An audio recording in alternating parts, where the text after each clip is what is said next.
The time for this debate has expired. I call on members order of the day number 1. Affordable Healthcare Bill. Interrupted debate on first reading. When we were last considering this bill, Andrew Bailey had the call and has 4 minutes remaining to speak if he so wishes. Thank you, Mr. Speaker. Andrew Bailey. Thank you.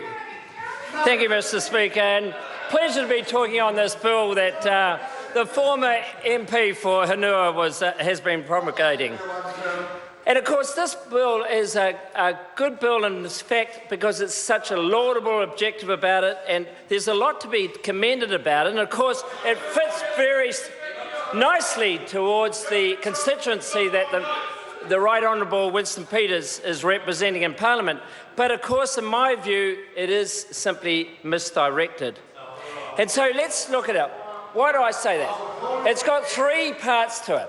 First of all, it requires all those migrants who fit within the parents category or are a secondary applicant to a main application for immigration to have health insurance for 10 years after the period they come to New Zealand.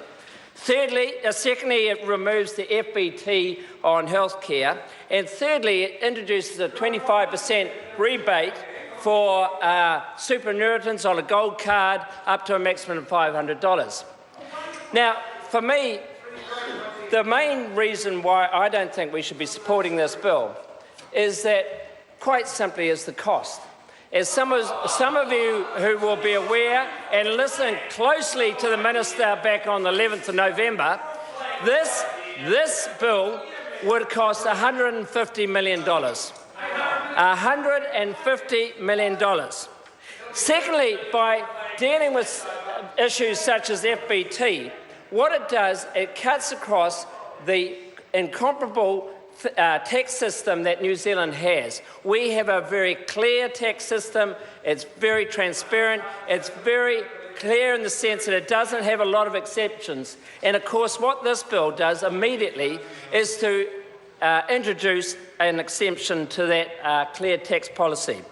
Thirdly, it would perversely induce employers to put in place health and care schemes, and those schemes normally benefit high income and high salary earners, and in fact not this constituency that the member who's introduced the bill is seeking to represent, namely older people and those in care. And thirdly, the sheer costs of $150 million being ploughed into this initiative. Whilst, as I said, the aims are laudable, there are other opportunities, and this is an opportunity cost, $150 million opportunity cost. And finally, I think the reason I can't accept it is this government has invested strongly and heavily into health. We're currently at $15.9 billion we spend every year on healthcare in New Zealand. And of course, much of that goes to the benefit of our older people, and which is quite rightly so. And we've heard earlier from the Minister of Health how we put another $50 million into orthopaedic surgery and other main surgery, which of course one of the prime beneficiaries of that are older people.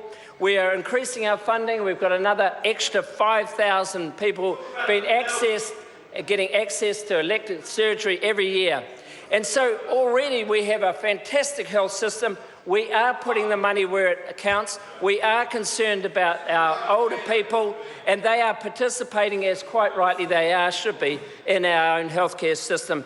And on that grounds, Mr. Speaker, I simply cannot support this bill. And I think from a government's perspective, we're better to look at other opportunities where we can spend $150 million for the benefit of our older citizens in New Zealand. Thank you very much.